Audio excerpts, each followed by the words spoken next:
Hey, good morning, everyone. Welcome to Pentecost Sunday. It's one of the big festival Sundays in the Christian tradition. And so today I decided to set up the chapel here at our congregation. And I gathered all of the candles today to light as a reminder of this great festival Sunday. And so today I'm excited to take us on a journey together into a kind of an attentiveness, not only to the wisdom of this particular festival Sunday that we mark as a Christian community, but I also want to explore how we understand spirit, the spirit of life, the spirit of God, the kind of the vibrancy or the energy of life that holds all of us and moves through all of us, sort of how that grounds us or connects us to all that is sacred in our time. So I'm hoping to do a little bit of both today. It's a lot to bite off for one Sunday, especially this week when there's been so much tragic news, and most of us are practically in mourning about the state of affairs in our country. I hope to touch on that as well. As you're starting to get on board this morning, please shout out to each other. Make sure you make a comment in the comment line or shoot up an emoticon. Let people know that you're here. And I just want to say, as we get started, before I kind of do some introductory remarks this morning, I always get a little anxious before I do these things. And I don't quite know why, because I've been doing this for over 25 years. But there's something, I feel like deeply both responsible and honored that you have taken the time, no matter where you are, to invite me in this moment, into your sacred space, into your home, and a little bit into your own soul as well. And, I just have a deep sense of gratitude this morning. I was wandering around setting up that you open your doors, in a sense, to this kind of experience once a week, and how it invites me into that experience as well. So I just wanted to share with you, if you're just jumping on here, how blessed I am to simply be included in your spiritual journey. And God only knows, literally, the world only knows where that journey will take you. But what an honor it is to be able to do that with you. To get rolling today, I want to talk a little bit about this shirt. I think this shirt is, for me this morning, a kind of a metaphor for what we're going to explore today. That was years ago. Lori and I were up in Portland. I think it was an event for the progressivechristianity.org. And I started looking into vintage shops for clothing. And I'm not a huge clothing hound, but a little bit.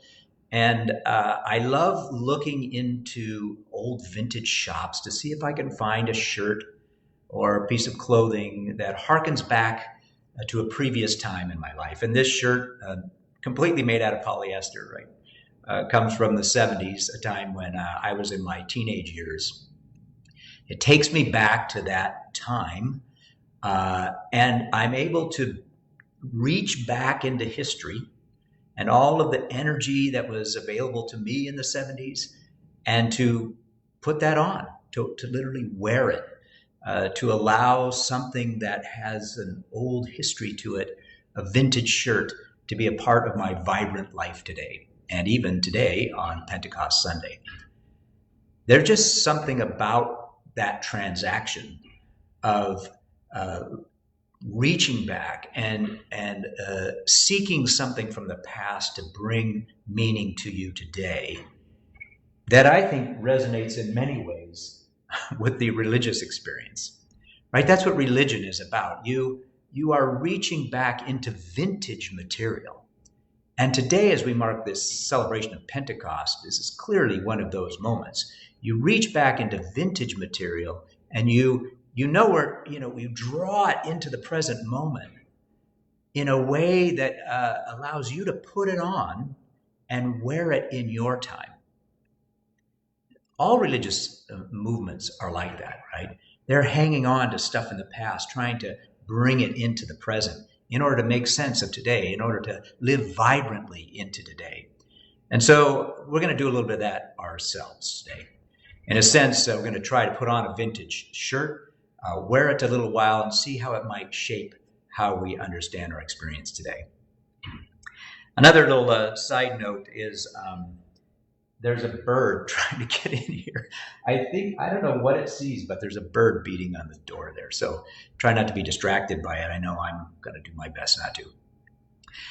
At the same time, reaching back into vintage material today, I also want to connect us to the idea of Don Cupid that I talked a little bit about last week, about how in our time we see spirit or life vibrancy or the gift of life manifested everywhere and in every moment.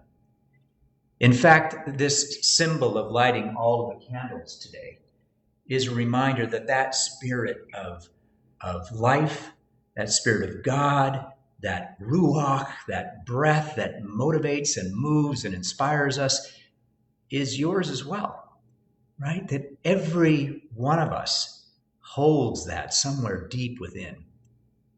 And today I want to honor that for you and invite you to not only be attentive to the way in which you understand spirit in your life, but to hold on to it as you try to navigate the complexities of our world and our time. So today, for a centering moment, I'm going to invite you, if you've got a candle, or maybe run and get a candle, or however that works for you, to simply light a candle for yourself today. And I'm going to invite you to think of the lighting of that candle today and a moment of silence as we center ourselves as the way in which you acknowledge that there is a gift of life that rests within you, that holds you, that brings warmth and joy and insight, maybe vision for you in your life, and that gift is not given to you solely so that you can feel, wonderful about yourself, but that you can, like Don Cupid says, live a solar life, sharing the vibrancy of that light in the world in which you live. So light a candle and let's just take a couple of deep breaths together and find ourselves together in this moment as we spend some time thinking about the Pentecostal movement that kicked off the book of Acts and the way in which Spirit moves in our own time.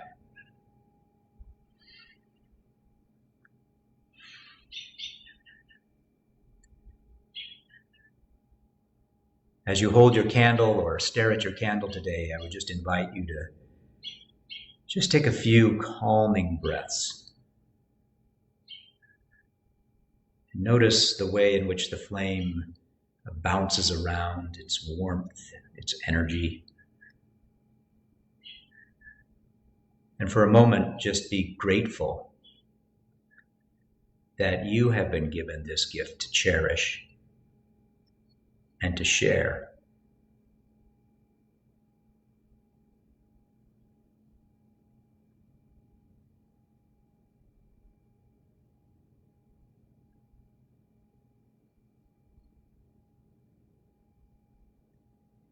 Each of us in our own unique ways carries this spirit with us.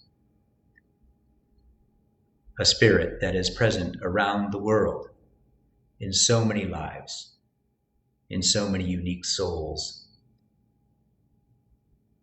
In these days we long to give expression to that which we all hold in common.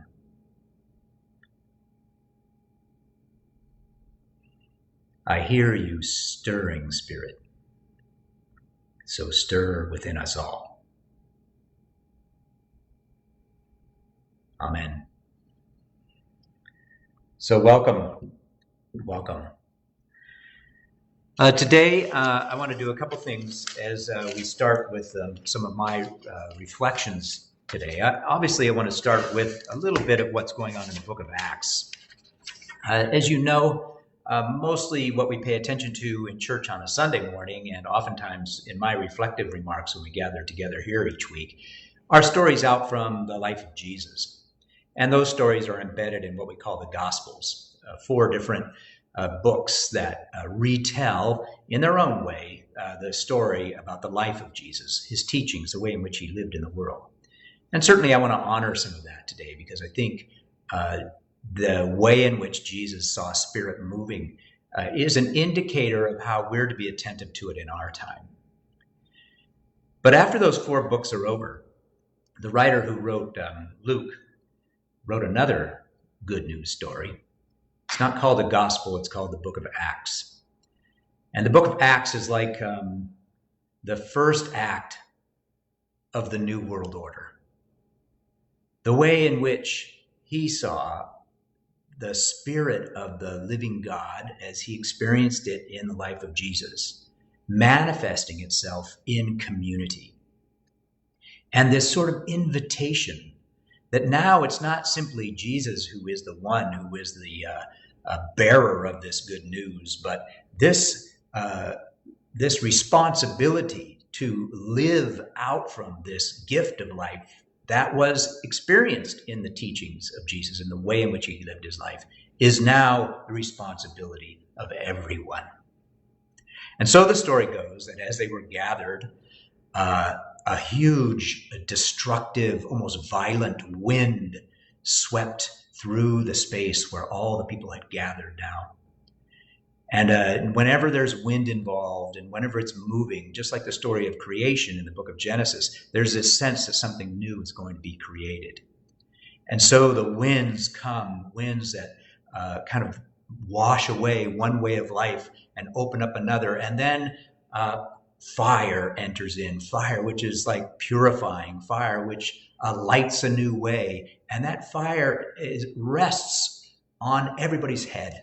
Right? Everybody has this fire inside of them now because this is the act 1 of the New World Order. It's a powerful, powerful day. Some call it the birth of church. However you understand church, right? It is this birthing moment where all the world now can collaborate together in embodying this Spirit. One strange thing happens in this story. That despite being together from parts of the world where everybody has a different language, no matter what anybody says, I can understand them. That was a strange little shift in the story. You can read about it in Acts chapter 2. That no matter your language, no matter your culture, no matter where you come from, I can hear you. I hear you.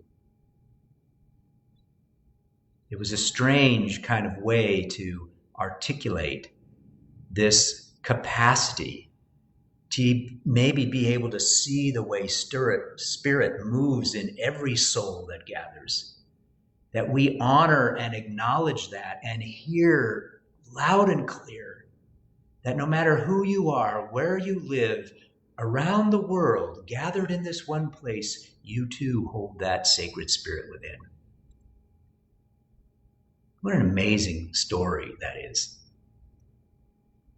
There were some who thought such a spirit was pure folly, that we couldn't unite as a world and enter into new frontier together, driven only by this hope or this promise that all of us bear some sense of insight or vision for the future, that if we could get in touch with our own spirit, maybe we could move into a new future together. Some thought it was folly. Some thought, well, these people are just drunk.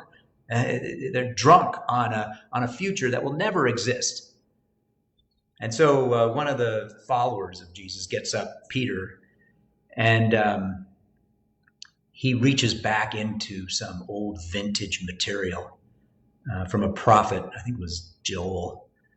And I'll read you that later on today, but he says, Joel said way back in the day that the day is coming, says God, right? The big gift of life giver, when I will pour my Spirit on all flesh. everyone will manifest the Spirit. That's the story of Pentecost. That is what we celebrate today, that you sitting right there on your sofa or at your desk or in your kitchen drinking coffee, or maybe you're in the garage like I'm always in, watching me online. This Spirit rests in you. We know this week as well, this Spirit rested in the life of George Floyd. This Spirit rested in the one who took his life.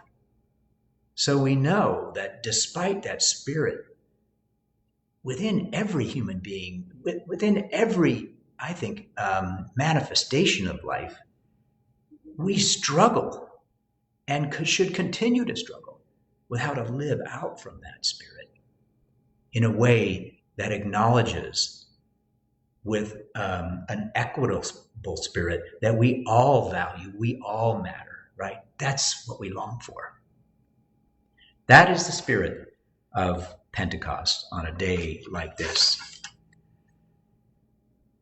I also want to remind us that, particularly from the Christian perspective, to reach back into stories like that, these old vintage stories that remind us of how God was understood 2,000 years ago and even beyond 4,000 years ago, that we also need to be attentive to the way in which Spirit is stirring now, in the present moment.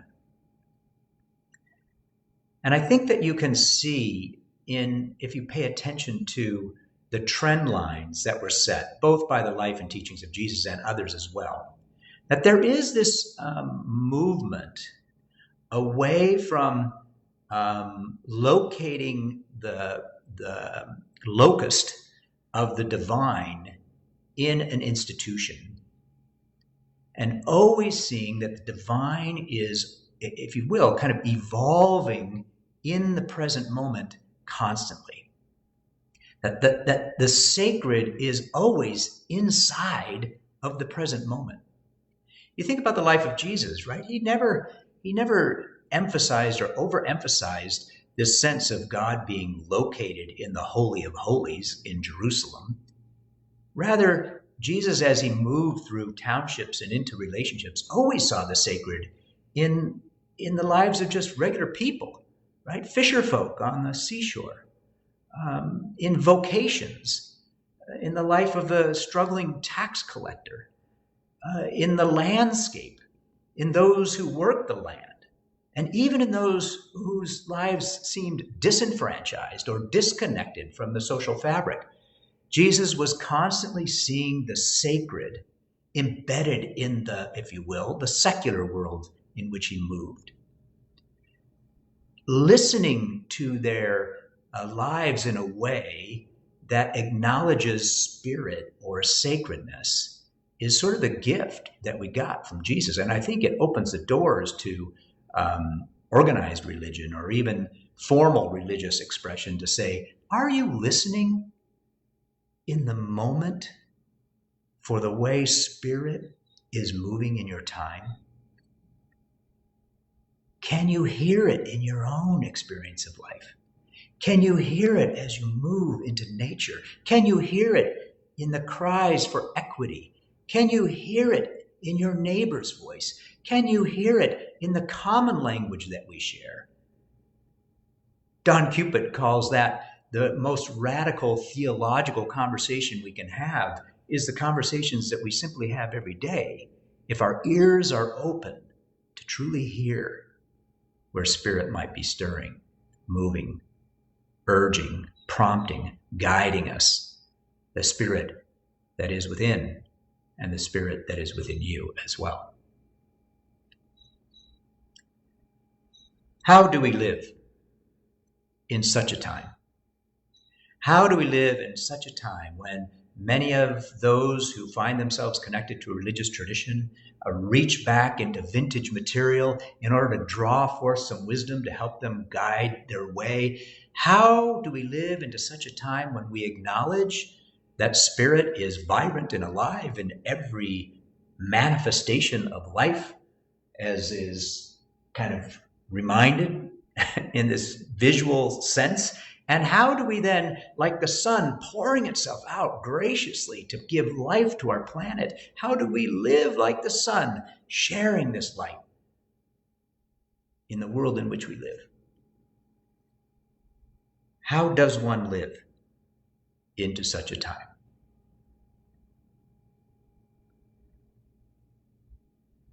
This last week was a hard one for many of us.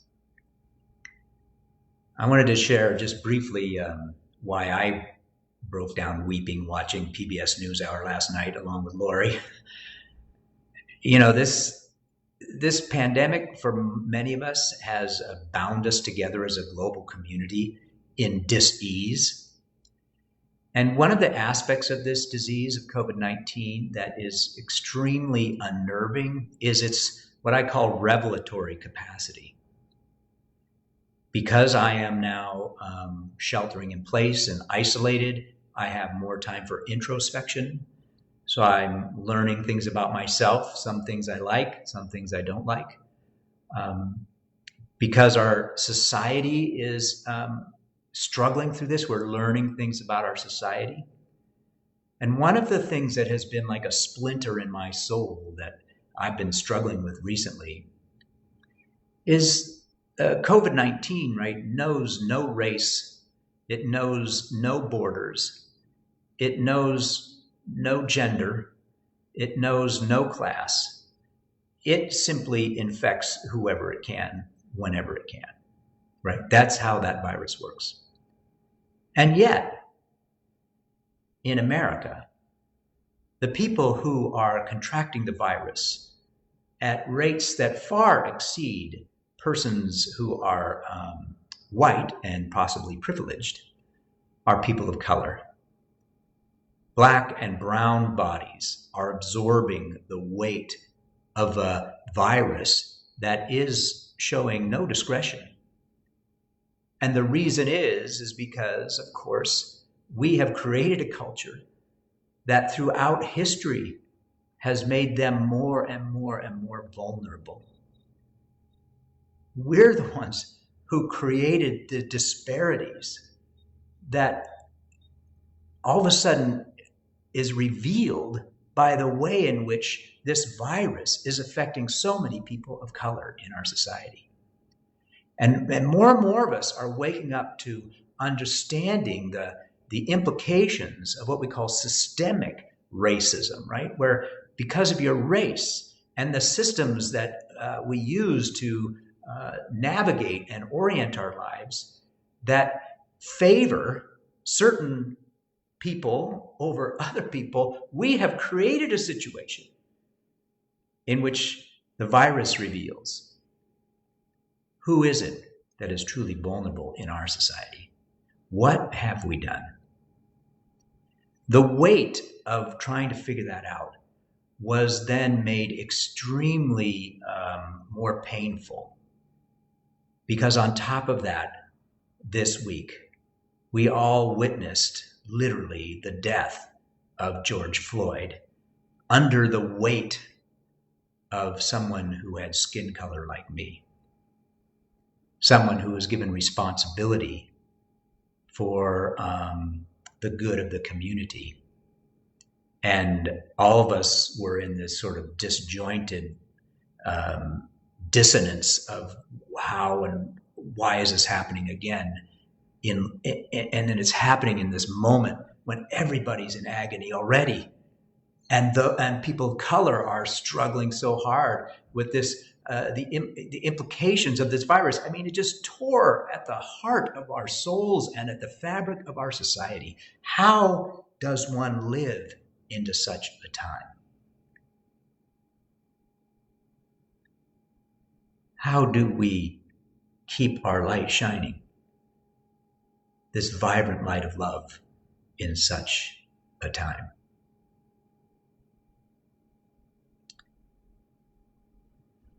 A couple of months ago in seminary, I took a class, and part of that class was a one-on-one experience that we were to have with another partner. And a young gal in the class, I'm like 60, something, 3 or 4, 3, 2, 60. I don't know. I'm in my 60s. So I'm old. So this gal is pretty young. There's a generational divide between us. I am vintage. She is in the now generation, right?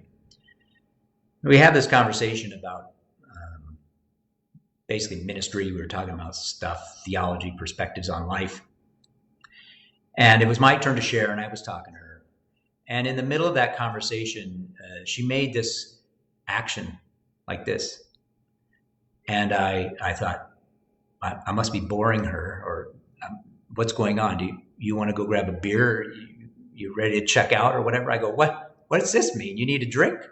She goes, no, this means I hear you. I hear you like I'm feeling you. She was listening to me enough that she not only heard my words, she said she could feel me, right? She could feel what was going on within me inside of her. To be able to hear somebody in a way that allows you to feel them. All of a sudden, I awakened to this idea of maybe that's how we live into these days that we're experiencing. How do we listen to the final voice of George Floyd and say, George, I hear you? How do we listen to a world under strain and say, I hear you? What's going on for you, I understand deeply inside of myself. How can I listen to a virus and say, oh, I hear you. I hear you. I hear what's going on here, and I'm starting to internalize that. In many ways, that is the birthplace of the new way forward, right? Our own Pentecost moment, where people with languages from around the world are speaking their truth, and yet, in that Pentecost moment, everyone says, I hear them. I hear you. How can we listen with our hearts to our world?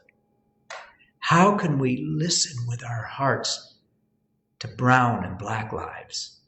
How can we listen with our hearts to what COVID-19 is screaming out as a revelation about the society that we've built and the world that we've built? We need to hear. So today, and part of our little experience that I share with you today that gives you a chance to kind of shout out for one another, I want you to think about how you might be able to kind of listen, not to the vintage story that maybe you're comfortable with, but to the present world in which we live. And to do a little kind of theology yourself, right? To imagine that the sacred is ignited within the present moment. And if that is the case, to hear the moment that we're in right now as the most, what would you call it, like beautiful spiritual experience that you could ever possibly have. And the language of that experience is the everyday language that we share with one another. So here's what I would invite you to do, is to, if you can do it today, that'd be great. If you maybe want to try it later on, that'd be awesome too. But I want you to just take a moment and in the comments section, if you can think of what would be a phrase or a line or a word or two that might capture this sense that all that is sacred is actually moving in this very moment. That all that is glorious and challenging and revelatory could be happening right now. Language like, and here's some examples. When we heard that catchphrase, Black Lives Matter, that is a sacred proclamation, right? Black Lives Matter. That's a sacred proclamation. I hear this one a lot. I am so grateful for this gift of life. You know, that sense of gratitude. Not a huge old theological term, but it definitely makes me understand that I'm hearing the world in a new way. The one I shared last week, I'm saying yes to life. I'm saying yes to this gift of life. That's another beautiful, sacred proclamation in the normal language of every day. It's a way we tune our ears to hear where Spirit is stirring now and in our own experience of life. Just a couple more. Live large. I love that one. Live large. Live like this is your last day on the planet. That sense of immediacy about life and the present moment. Or we only have one life to live, right? This sense of owning our small slice of time and space in this long process of evolution. Owning that is another beautiful theological statement, right? It speaks meaningfully about our life. So if you've got the courage to do it, I would try that. And if you can't come up with something today, think about it this week. What might be the ways in which you can tap into the normal language that we share in order to help all that is sacred, that is stirring in the lives of so many, come to the surface and wear that in a way that brings some joy and hope and purpose and direction in your life. And for those of you who are used to reaching back into vintage material like this old shirt, well, we know how to do that as well. But I would encourage you to think about how to use language in a new way that might invite you into an experience and even an expression of sacred in our present moment and time. Okay? So I'm going to give you a second to maybe play around with that, and I'm going to shift over here to my closing remarks.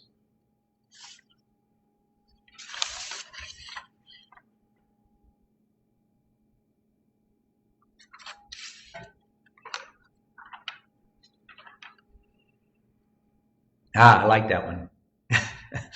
I don't always get to read the stuff that you post, but I just saw a really good one. So keep it up. It's awesome to see you trying to, wrestle a little bit with how to do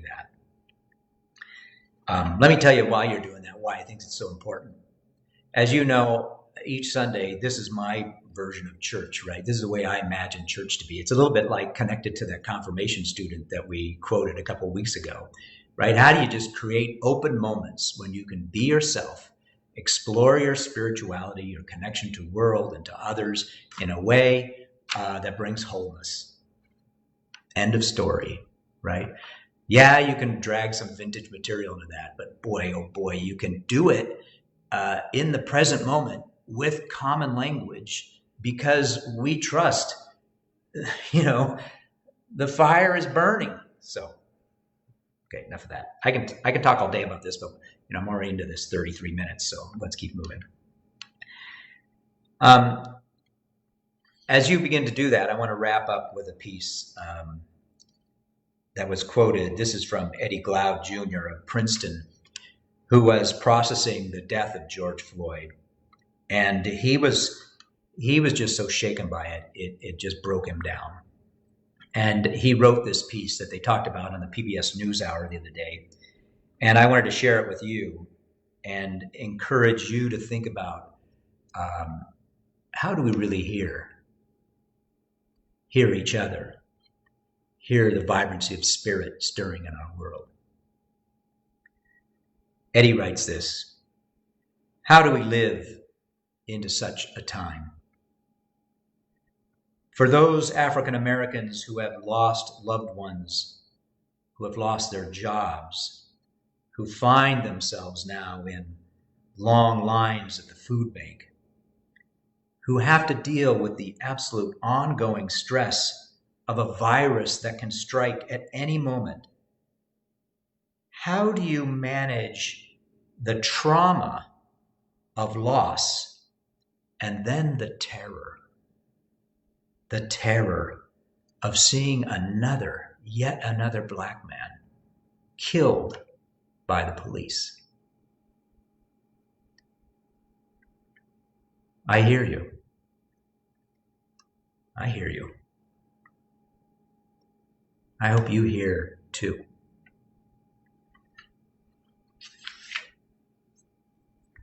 As Peter comes off the Pentecost experience, knowing now that the Spirit, which lived in the life of Jesus, now rests in every life, quotes that old vintage prophet who said, "There will come a day when I pour my Spirit out onto all flesh." I hear you. Can I live into that experience of life?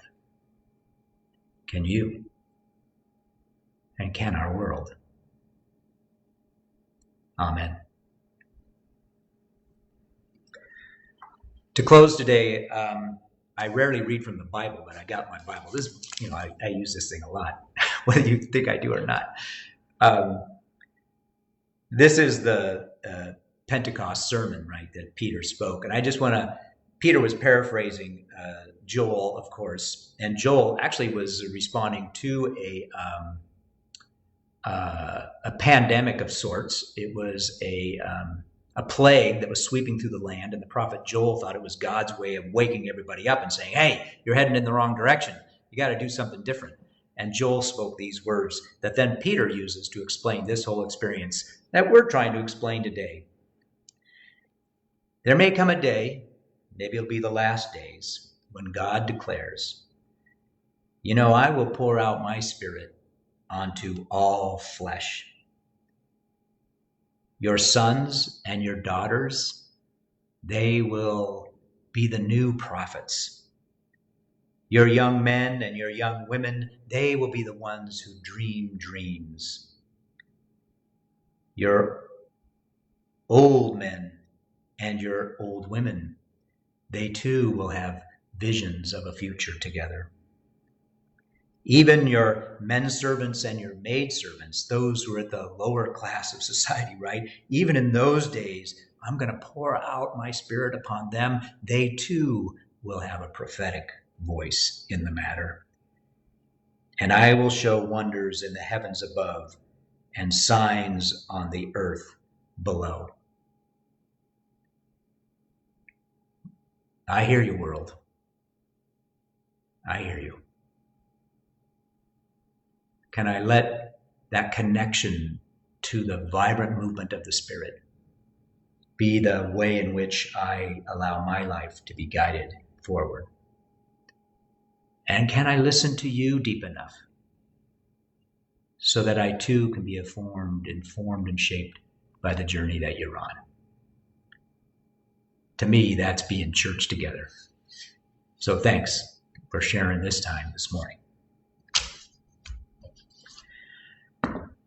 Just a couple of announcements today before we go.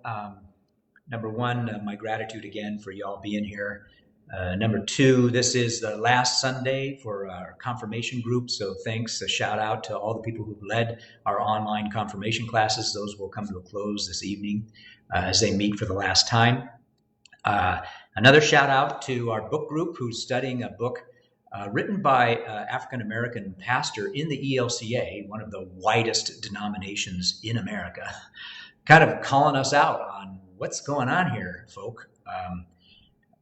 How do you awaken to issues of race? And just like we woke up around issues of sexual orientation and gender identity, can we do that more fully today? The book group will be reading a book about that starting on Tuesday.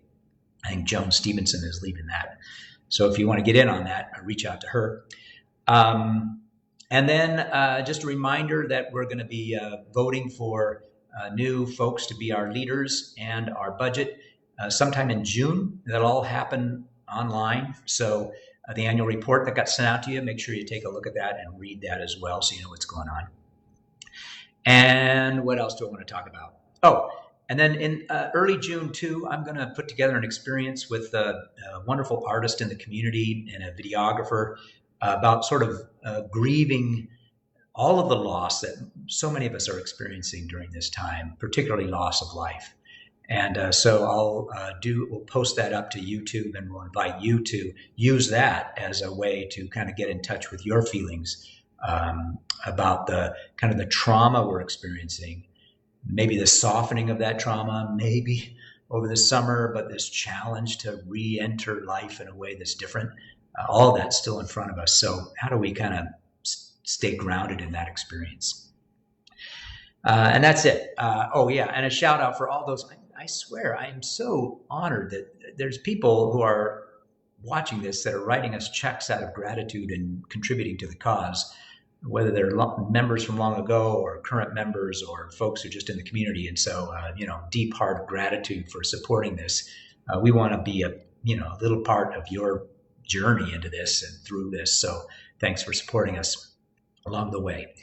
And then finally, as we hit 40 minutes, vintage wear. It's important.